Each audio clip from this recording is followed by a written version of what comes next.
তোমরা ভাবো, তোমরা যে এলাকায় আছো সেখানে হঠাৎ মেঘ করেছে। কালো মেঘ তোমার সেই এলাকায় ছেয়ে গেছে। এখান থেকে বিদ্যুৎ চমকাচ্ছে, ভয়ঙ্কর বজ্রপাতের আওয়াজ। চারিপাশে একদম শুনশান, অন্ধকার হয়ে এসেছে।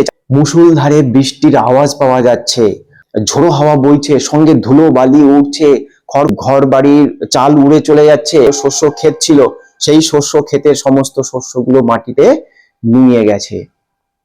আর তুমি বাড়ি থেকে বেরোতে পারছো না। এরকম পরিস্থিতি চলছে প্রায় 1 সপ্তাহ ধরে। সূর্যের আলো যদি দেখতে না পাও তাহলে কেমন পরিস্থিতি হবে, সেরকম একটা ছবি ভাবো। আর সেরকম ধরনের একটা কবিতা তোমাদের ক্লাস 9-এর বাংলাতে দেওয়া আছে। তো চলো শুরু করা যাক। দেখো, এই কবিতার নাম হচ্ছে কলিঙ্গ দেশে ঝড় বৃষ্টি।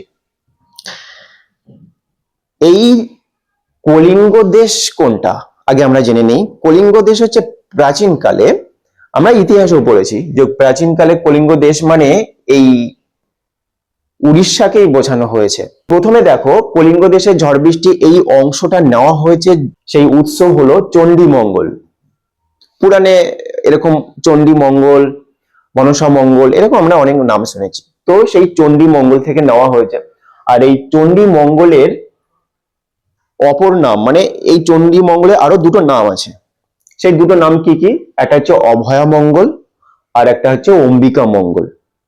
বা এই তিনটে নাম, চণ্ডী মঙ্গল, অভয়া মঙ্গল আর অম্বিকা মঙ্গল।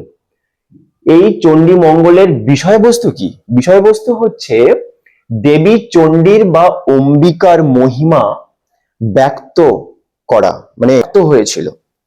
তো দেবী চণ্ডীর যে মহিমা, তার যে প্রভাব আর কি পৃথিবীতে, বিশেষ করে আমাদের বাংলায়, সেই বিষয়টা এই চণ্ডী মঙ্গলে সুন্দরভাবে কাব্যের আকারে বর্ণনা করা আছে।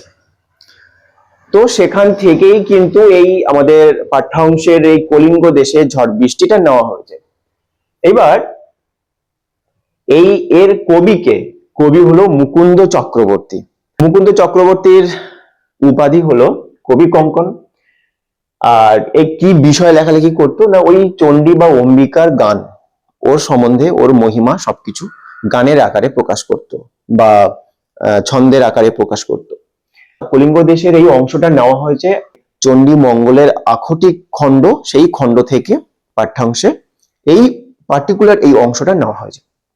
এই কলিঙ্গ দেশের ঝড় বৃষ্টিটা কেন হলো, কি কারণে হলো এবং কারা করতে সাহায্য করলো, সেই সম্বন্ধে একটা গল্প আছে। সেই গল্পটা শুনে নিলে তোমরা খুব ভালোভাবে রিলেট করতে পারবে। তো চলো জানা যাক। স্বর্গে একজন ভীষণ শিব ভক্ত দেবতা ছিল। তো সেই শিব ভক্ত যে ছিলেন তার নাম ছিল নীলাম্বর। আর সেই নীলাম্বর শিব কোনো কারণে তাকে অভিশাপ দিয়েছে। অভিশাপ দিয়ে তাকে মর্তে পাঠিয়ে দেওয়া হয়েছে। এর পিছনেও কারণ আছে, মর্তে পাঠিয়েছে কারণ মা চণ্ডীর মহিমা প্রচার করবে। তো সেই ভাবে যখন পৃথিবীতে এলো, পৃথিবীতে এসে ফুল্লরার সঙ্গে দেখা এবং ফুল্লরাকে বিয়ে করলো, সংসার পাতলো। কিন্তু খাওয়া দাওয়া কি করবে? তো তখন এই কালকেতু প্রচুর প্রাণী শিকার করতো, করে খাওয়া দাওয়া করতো।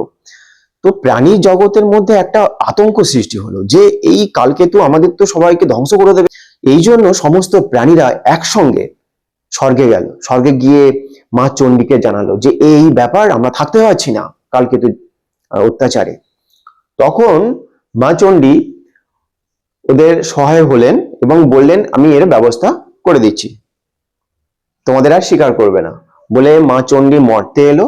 মর্তে এসে যখন কালকেতু শিকার করছিল, তার পথে গোধিকা রূপে, মানে অমঙ্গল স্বরূপ একটা রূপ নিল গোধিকা। সেই গোধিকা রূপে দেখা দিল এবং তাকে বিভিন্ন ভাবে আস্তে আস্তে প্রকাশ করলো যে আমি দেবী চণ্ডী, এবং প্রচুর ধন সম্পত্তি দিল এবং তাকে ওই এলাকার রাজা বানিয়ে দিল, রাজপ্রাসাদ তৈরি করে দিল। এইবার ওখানে যে রাজধানী বা রাজপ্রাসাদ যে বানিয়ে দিল, সেখানে তো প্রজা থাকতে হবে। রাজা যে হবে, রাজার প্রজা না হলে মানে মজা হয় না। মানে এই যে আমি টিচার, আমি একা পড়ালে তো মজা হবে না, আরো স্টুডেন্ট থাকবে, তোমরা যারা শুনছো অনেক ভিউয়ার্স থাকবে, তবে তোমার মজা হবে। তো সেরকম তখন মা চণ্ডী বলছে ঠিক আছে, কোনো চিন্তা করো না, তোমার এই এলাকা যাতে লোকজন আসে সে ব্যবস্থা করে দেবো। তখন যে জায়গায় কালকেতু ছিল সেই জায়গাটার নাম ছিল গুজরাট। আচ্ছা, গুজরাট কিন্তু ভারতবর্ষের এই জায়গায়, কিন্তু এইখানে গুজরাট অর্থে কোনটা বুঝিয়েছে আমি ঠিক জানি না। তো আমি ধরে নিলাম যে এই যে কলিঙ্গ দেশ আছে না, উড়িষ্যা আছে না, উড়িষ্যার পাশে এই জায়গাটা হলো, এই জায়গাটা হয়তো হবে গুজরাট, ধরে নিলাম। এটাও হতে পারে, কিন্তু অনেকটা ডিস্টেন্স বলে মিলছে না, এই জন্য এখানে আমি দিলাম গুজরাট। এইবার এই কলিঙ্গ দেশের পাশে গুজরাট বনভূমি কেটে পরিষ্কার করে রাজধানী করেছে, সেখানে জনগণ নেই বলে মা চণ্ডী একটা ছলনা করলো। মা চণ্ডী বললেন কালকেতুকে ভয়ের কোনো কারণ নেই, সমস্ত প্রজা যাতে এখানে আসে সেই ব্যবস্থা করে দেবো বলে উনি কি করলেন না, যে ঝড় বৃষ্টির দেবতা ইন্দ্র তাকে দায়িত্ব দিলেন এবং হনুমানকে দায়িত্ব দিলেন, তার সঙ্গে যে সমস্ত নদ নদী আছে পৃথিবীতে সমস্ত নদ নদীকে দায়িত্ব দিলেন, বললেন যে তোমরা এত ঝড় বৃষ্টি শুরু করো, ঝড় বৃষ্টি দিয়ে এমন পরিবেশ সৃষ্টি করো যাতে এই কলিঙ্গ দেশের যে সমস্ত প্রজারা আছে তারা ওখানে থাকতে না পারে এবং ওখান থেকে যেন গুজরাটে চলে আসে। গুজরাটে কে আছে? কালকেতু, কালকেতু রাজা। আর ওর এলাকায় গেলে ও তখন সবাইকে মা চণ্ডীর মহিমা প্রচার করতে পারবে। এই স্বার্থে ঝড় বৃষ্টি শুরু করলো। কোথায় ঝড় বৃষ্টি শুরু করলো? এই কলিঙ্গ দেশে। বা এমন পরিস্থিতি করবে প্রজারা যেন সব ছুটে গিয়ে ওই জঙ্গলে যে রাজপ্রাসাদ করেছে বা যে শহরটা করেছে, যে এলাকাটা করেছে, সেখানে যেন চলে যায়। এইটাকে সুন্দরভাবে বোঝানোর জন্য একটা মাইন্ড ম্যাপ করেছি। দেখো, চণ্ডী দেবীর আদেশে, চণ্ডী দেবীর আদেশে 7 দিনের ঝড় বৃষ্টি যে হয়েছিল, সেই 7 দিনের ঝড় বৃষ্টিতে কলিঙ্গ দেশে কি অবস্থা সৃষ্টি হয়েছে। দেখো কি হয়েছে না, কি হবে সাধারণভাবে তোমরা জানো, ঝড় বৃষ্টি জানলে জনজীবন বিপর্যস্ত হয়ে যাবে। ঈশান কোণের কালো মেঘ সমগ্র আকাশ ছড়িয়ে পড়েছিল। এবার দেখো, এইটাকে ভালো করে ছবি আনার জন্য আমি একটা ছবি এঁকেছি, মানে ছবির সঙ্গে রিলেট করে দেখো, ভালো লাগবে, মনে থাকবে অনেকদিন। মনে করো এইটা কলিঙ্গ দেশ, এই যে এই উড়িষ্যা বা কলিঙ্গ রাজ্যটাকে আমি এখানে নিয়ে এলাম। মনে করো এটা কলিঙ্গ দেশ, এই এরিয়াটা। আচ্ছা, এই এরিয়া, এই ছবির এই উপর দিকে হলো উত্তর দিক, মানে এইটা হবে উত্তর, এটা হবে দক্ষিণ, এটা পূর্ব, এটা পশ্চিম। তো আমরা ঈশান কোণ মানে এই উত্তর পূর্ব এই দিকটাকে, যে নর্থ ইস্ট, এই অংশটাকেই বোঝাই ঈশান কোণ। আর এই ঈশান কোণে একটা বড় কালো মেঘ সৃষ্টি হয়েছে। এটা ঈশান কোণের কালো মেঘ সমগ্র আকাশ ছড়িয়ে পড়েছিল। উত্তর দিক থেকে হাওয়া এসেছিল, উত্তরের দিক থেকে যে হাওয়াটা প্রবাহিত হয়েছিল, সেই হাওয়াতে যে মেঘ ডাকছে, মেঘের যে আওয়াজ, সেই আওয়াজটা খুব ভালোভাবে সেই এলাকাবাসীর কানে এসেছিল। তো এবারে হাওয়ার দাপটে কি হয়েছিল না, বিদ্যুতের চমক তো হচ্ছেই, মেঘের তীব্র গর্জন শোনা যাচ্ছে আর বজ্রপাত হচ্ছে। সমস্ত সবুজ ধুলোর ঝড়ে আবৃত হয়ে গিয়েছিল। মানে হঠাৎ করে যখন ঝড় সৃষ্টি হয়, যে ধুলোবালি সেগুলোকে উড়িয়ে নিয়ে যায়, আর প্রচন্ড ধুলোবালি ওড়ায়, আর সেগুলো যদি গাছের পাতার উপরে পড়ে, সমস্ত সবুজের অংশে পড়ে, তাহলে সাদা হয়ে যায়, তাই না? একটা প্রলেপ সৃষ্টি হয়। তো সেটা তো হয়, সেই কথাটাই বলেছে যে সমস্ত সবুজ অংশ বা সবুজ পাতা ধুলোর ঝড়ে আবৃত হয়ে যায়। ক্লিয়ার? মুষলধারে বৃষ্টি হয়, এক নাগাড়ে প্রচুর বৃষ্টিকে বলা হয় মুষলধারে বৃষ্টি। এই যে মেঘ একদম কালো মেঘে ঢেকে গেছে, এই কালো মেঘে ঢেকে যাওয়ার ফলে এই যে মেঘগুলো আছে, এই মেঘগুলো অনেক দূর থেকে যে মেঘগুলো দেখা যাচ্ছে, সেই মেঘ থেকে প্রচুর বৃষ্টি হচ্ছে। সেই বৃষ্টিটাকে বলছে মুষলধারে বৃষ্টি। প্লাবনের আশঙ্কা। এবার তারপর যখন মুষলধারে বৃষ্টি হচ্ছে, তখন তো প্লাবন হবেই, তাই না? প্লাবন হবে মানে বন্যা হয়ে যাবে, সেই আশঙ্কা দেখা দিয়েছে সেই এলাকায়। আর সেই আশঙ্কার জন্য প্রজারা বিষাদগ্রস্ত, তারা খুব চিন্তায় পড়ে গেছে, খুব ভয় পেয়ে গেছে যে কি হবে, যারা খুব ভয় পেয়ে গেছে। তখন এরা বিষাদগ্রস্ত হয়েছে এবং দিশেহারা, মানে কি করবে ভেবে পাচ্ছে না। তারপরে ঘর বাড়ি ছেড়ে ছোটাছুটি শুরু করে। স্বাভাবিক ব্যাপার, আমাদের এখানে হঠাৎ করে যদি ঘূর্ণিঝড় আসে, আগাম আমাদের মিডিয়াতে বলে দেয়, হ্যাঁ, নিউজে বলে দেয় যে এরকম আসবে, তোমরা সাবধান হয়ে যাও। তার জন্য আমাদের এই সুন্দরবনে অনেক জায়গায় ফ্লাড সেন্টার করে দিয়েছে, সেখানে গিয়ে আশ্রয় নেবে। তাই তখন আমরা সব বেরিয়ে গিয়ে ওই সেন্টারে চলে যাই। যদি ভয়ঙ্কর ঝড় বৃষ্টি বন্যা হয় তখন ক্ষতি না। তো তখন এই মানুষগুলো এরকম ভাবছে যে আমরা আমরা আমরা তো কাঁচা ঘরে থাকি, এই যে ঘর কাঁচা ঘরে থাকি, খড়ের ঘরে থাকি, তো সেই ঘরে যদি প্রচুর বৃষ্টি হয়, বন্যা হয়, তাহলে আমরা থাকবো কোথায়, যাবো কোথায়? এই জন্য মানে ডিসিশন নিতে পারছে না, ছোটাছুটি শুরু করে দিয়েছে, কি করব এইটা ভেবে। তারপরে দেখো, জলের তোড়ে ধ্বংস বাড়িঘর। তারপরে বৃষ্টি হলো, নদীর বাঁধ ভাঙলো, প্রচুর বৃষ্টি হলো, এত বৃষ্টি হলো যে জল জমে গেছে। আর সেই জলের একটা স্রোত সৃষ্টি হয়েছে, সমুদ্রের মতো এরকম ঢেউও হচ্ছে। আর সেই স্রোতে সমস্ত কাঁচা বাড়ি সব ভেঙে গেছে, উঠে গেছে, ভেসে ভেসে বেড়াচ্ছে। তো জলের তোড়ে ধ্বংস বাড়িঘর, ক্ষেত থেকে আনা শস্য হেজে যায়, বা ফসল মাঠ থেকে তুলে এনেছে কয়েকদিন আগে, সেই ফসলগুলো এই 7 দিন ধরে ঝড় বৃষ্টিতে জল জমে গেছে, সব পচে গেছে।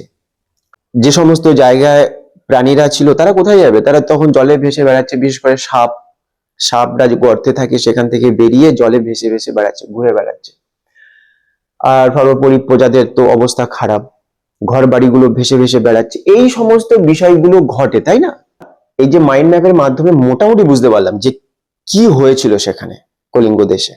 এবার এইটাকে আমরা যদি ইমাজিন করে ছবিগুলো দেখে নেই, বা আমি এই যে ছবিটা এঁকেছি এই ছবির মাধ্যমে যদি আমরা আরো ভালো করে বুঝে নেই, তাহলে কিন্তু অনেকদিন ধরেই মনে থাকবে। এই জন্য এখানে এই যে গাছপালা, প্রচুর হাওয়াতে গাছপালাতে এরকম বেঁকে যায়।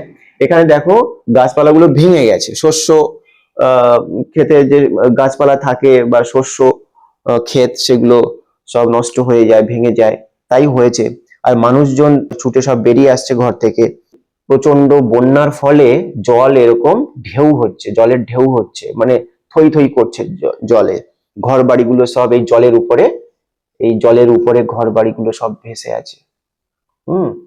এই ঘর বাড়িগুলো সব জলে ভেসে ভেসে ভেসে ভেসে চলে যাচ্ছে, তাই না? এখানে নৌকো একটা করে দাও। আচ্ছা, এই নৌকো, মানে এত পরিমাণে জল বেড়েছে, এরকম একটা সিচুয়েশন হয়েছে আর কি। আর একটা বিষয়, যে এই কবিতা পড়ে যে বিষয়গুলো আমরা জানতে পারবো সেটা হচ্ছে এটাই, মানে এগুলো তো হবেই। তো যে পয়েন্টস গুলোর উপরে প্রশ্ন করা হয়, বলা হয় যে প্রজাদের পরিস্থিতি বা দুরবস্থা কেমন ছিল। এখানেই আমরা ঝড় বৃষ্টিতে বুঝতে পেরেছি যে প্রজাদের পরিস্থিতি কেমন হয়। যে খুব চিন্তায় পড়ে গেছিল, ওরা ছোটাছুটি শুরু করেছে, ঘর বাড়ি ছেড়ে বাইরে বেরিয়ে এসেছে, তাদের শস্য মানে ক্ষেত থেকে আনা শস্যগুলো পচে গেছে, তাদের ঘর বাড়িগুলো ভেঙে গেছে, ভেসে বেড়াচ্ছে, এই সমস্ত কিছু। তো দিলাম যে প্রজাদের পরিস্থিতি বা দুরবস্থা কেমন হয়, এরকমই হয়। শস্য ও বাড়ি ঘরের অবস্থা, এই তো এক্ষুনি বললাম, শস্য কেমন হয়েছিল, মাঠ থেকে তুলে এনেছে, বাড়িতে ছিল, 7 দিন ধরে বৃষ্টিতে সূর্যের আলো দেখা নেই, তা কি হবে? পচে গেছে, জলের সাথে সাথে পরিবেশের সব নষ্ট হয়ে গেছে। বাড়ি ঘর কি হয়েছিল, সব ভেঙে গেছে, ভেঙে গিয়ে জলের তোড়ে ভেসে গেছে, ভেসে ভেসে বেড়াচ্ছে। যাদের জীবন বিপন্ন, কাদের জীবন বিপন্ন হয়েছে? সাপ। এই কবিতায় বলা আছে সাপের কথা আর মানুষের কথা, এদের জীবন বিপন্ন হয়েছিল, বা সেই এলাকার যে অট্টালিকা ছিল, বাড়িঘর ছিল, সেগুলো ধ্বংস হয়ে গেছিল। প্রজারা উদ্ধারের আশায় আর এই ভয়ঙ্কর পরিস্থিতি থেকে রেহাই পাওয়ার জন্য প্রজারা একজনকে স্মরণ করেছিল। আমরা যেমন বিপদে পড়লে ভগবানকে ডাকি, একজনকে স্মরণ করি যে আমাদের রক্ষা করুন, মানে বিপদে পড়লেই ডাকতে হয়। তো এখানে প্রজারা উদ্ধারের আশায় যাকে স্মরণ করেছিল তার নাম হচ্ছে জৈমিনী ঋষি, জৈমিনী মুনিকে স্মরণ করেছিল। এই জন্য এখনো শুনবে তোমরা, মা বাবাকে বলতে শুনবে যে যখন বজ্রপাত হয়, ঝড় বৃষ্টি হয়, তখন ওই জৈমিনী মুনির নাম স্মরণ করে, কারণ এ নাকি রক্ষা করতে পারে। যাই হোক, এর আলাদা গল্প টল্প আছে। তো এখানেও দেওয়া আছে তারা, প্রজারা এই জৈমিনী ঋষিকে বা মুনিকে স্মরণ করেছিল এই বিপদের হাত থেকে রক্ষা পাওয়ার জন্য। এইটুকুই অংশ কিন্তু এই পাঠ্যাংশে দেওয়া আছে। আর এরপরে কি ঘটলো দেওয়া নেই। এর পরে হয়তো ঘটেছে যে প্রজারা সব চলে গেছে গুজরাটে, যেখানে কালকেতু ছিল, সেখানে গিয়ে বসতি করলো এবং দেবী চণ্ডীর সমস্ত মহিমা প্রচার হলো এবং পুজো করতে শুরু করলো। এরকম একটা ব্যাপার স্যাপার হতে পারে। তো যাই হোক, এটা গেল মোটামুটি আমরা কবিতায় লাইন ধরে ধরে পড়ার আগের একটা মাইন্ড ম্যাপ বা ছবি এঁকে তোমাদের মাথায় বসিয়ে দেওয়ার চেষ্টা করলাম, একটা মোটামুটি পিকচার তৈরি করে দেওয়ার চেষ্টা করলাম। এবার যদি আমরা লাইন ধরে ধরে পড়ি বিষয়টা আরো বিস্তারিত ভাবে, তখন এর সঙ্গে রিলেট করে করে আরো ভালো লাগবে শুনতে। তো চলো, আজকের ভিডিওটা এই পর্যন্ত। আর আমি এইভাবে যে তোমাদের বোঝাচ্ছি, এইভাবে তোমরা বুঝতে পারছো কিনা, আর ভিডিওটা কেমন লাগলো অবশ্যই কমেন্ট করে জানাবে। আর কিভাবে পড়ালে তোমাদের আরো ভালো হয় সেটাও অবশ্যই কমেন্ট করে জানাবে। তো দেখা হচ্ছে নেক্সট ভিডিওতে।